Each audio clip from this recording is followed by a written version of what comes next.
Is it Lebanon? Is it Syria? No. Is it Saudi Arabia? No. It is Israel.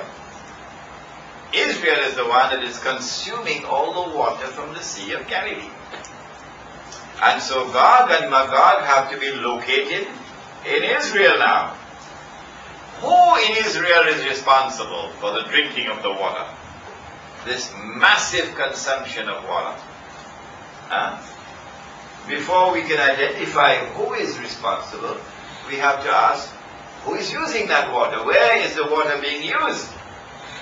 And the answer, it is not in agriculture as much as it is in industry.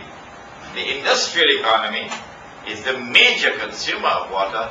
And secondly, the policy of making the deserts green. If you want to make a desert green, you better have a lot of water. Now, who is responsible for the industrial economy in Egypt, in Israel? Who is responsible for the policy of making the deserts green? The answer is the government of Israel. Who are the government of Israel? The answer is the European Jew, not Banu Israel. Banu Israel will be those Jews who were in Yemen, and in Iraq, and in Egypt, and in Morocco, who have a racial affinity with the Arabs. Banu Israel would not be European Jews. And so now it is plain and clear from this hadith that as they pass by the Sea of Galilee, they drink the water, that Gog and Magog are essentially located originally amongst the European Jews of the Khaybar tribe. There's a very interesting book that I like to recommend to you to read. It's called The 13th Tribe. The 13th Tribe. On the internet, you can read the whole thing on the internet. Maybe perhaps use www.13tribe.com. You might find it. Okay. Having identified Gog and Magog, we are now able to understand that it is Europe which is responsible for bringing the Jews back to the Holy Land. But it is a Europe that is the civilization of Gog and Magog. You cannot defeat that civilization. It is a civilization which is constantly expanding, creating carbon copies of itself all around the world. So you have Chinese Gog and Magog now. You have Japanese Gog and Magog now. You have Pakistani Gog, plenty Pakistani Gog and Magog now. You got African Gogs and Magog now. Wherever in the world power now exists, power is now in the hands of the children of Gog and Magog. Around the world. Anytime power is in the hands of those who have righteousness and faith, they will be destroyed. They will not be allowed to keep power. You cannot be a man of faith, and you cannot be righteous in your conduct, and still maintain power in the world. When Gog and Magog are released, they'll sweep you away. And so you cannot establish Islam as state. When you see the Jews brought back to the Holy Land, remember, it is impossible for anyone to establish Islam as a state, as government, on the face of the earth. You'll be destroyed. You can establish Islam in the periphery, but not in the center. And that Islam will be tolerated so long as it does not threaten the center.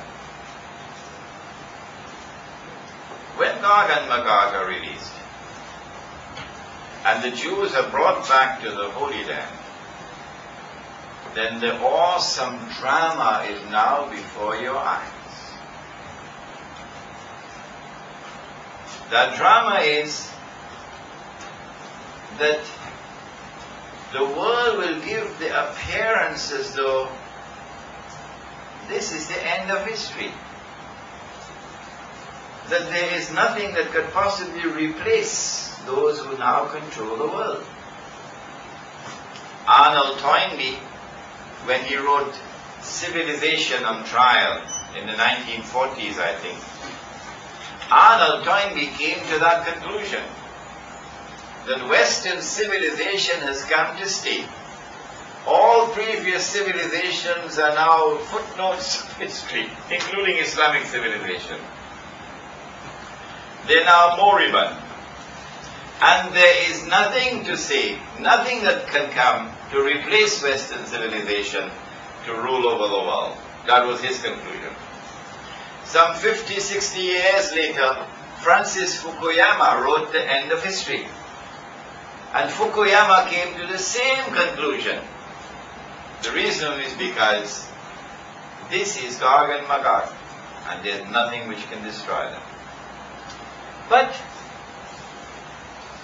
will they last forever? Will those who control the world today continue to control the world forever?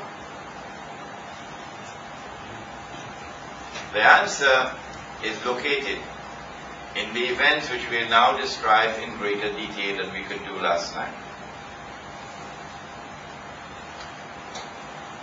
We spoke yesterday about Dajjal, that he has to deceive the Jews into believing that he is the true Messiah, when in fact he's the false Messiah.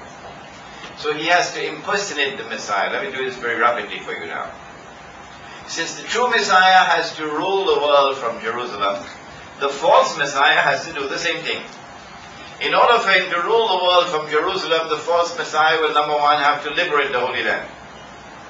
That was done in 1919. Already accomplished. Number two, the false Messiah will have to bring the Jews back to the Holy Land. That has already been accomplished. Gog and Magog did that between 1919 and 1948. Number three, the false Messiah will have to establish a state of Israel in the Holy Land and get the Jews to be convinced that this is the Israel of David and of Solomon. May Allah's blessing be upon them both. This has already been accomplished in 1948. The false Messiah will have to get that state of Israel to become the ruling state in the world, and that's why you had September the 11th.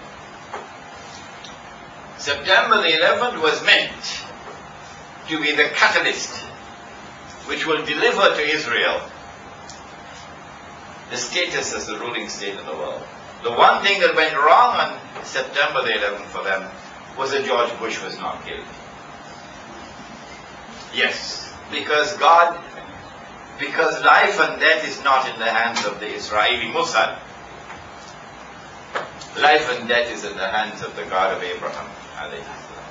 And so Mr. Bush is still alive. But September the 11th was meant to be the catalyst which will eventually deliver to Israel the status of the ruling state in the world.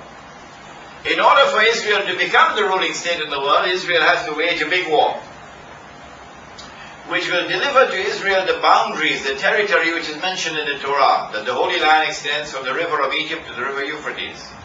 And so Israel has to take over Iraq. If Israel has to take over Iraq, you've got to first do what you did in 1980, destroy the Iraqi nuclear power. Number two, you have to do what you did in 1990, the Gulf War, which destroys Iraq's military power. You have to do what you did between 1990 and now. You impose UN Security Council economic sanctions on Iraq so that Iraq is crippled and sent back to the old Stone Age. And you have to do what Mr. Bush wants to do now. He's coming back in the next few months. Deliver the last blow to Iraq so that Iraq will not be able to resist Israel when Israel launches her big attack. And then the territory of the state of Israel dramatically expands. I don't have the time, but there's so much more I could have spoken on this subject, a Muslim response to the attack on America, but we don't have the time. When Israel launches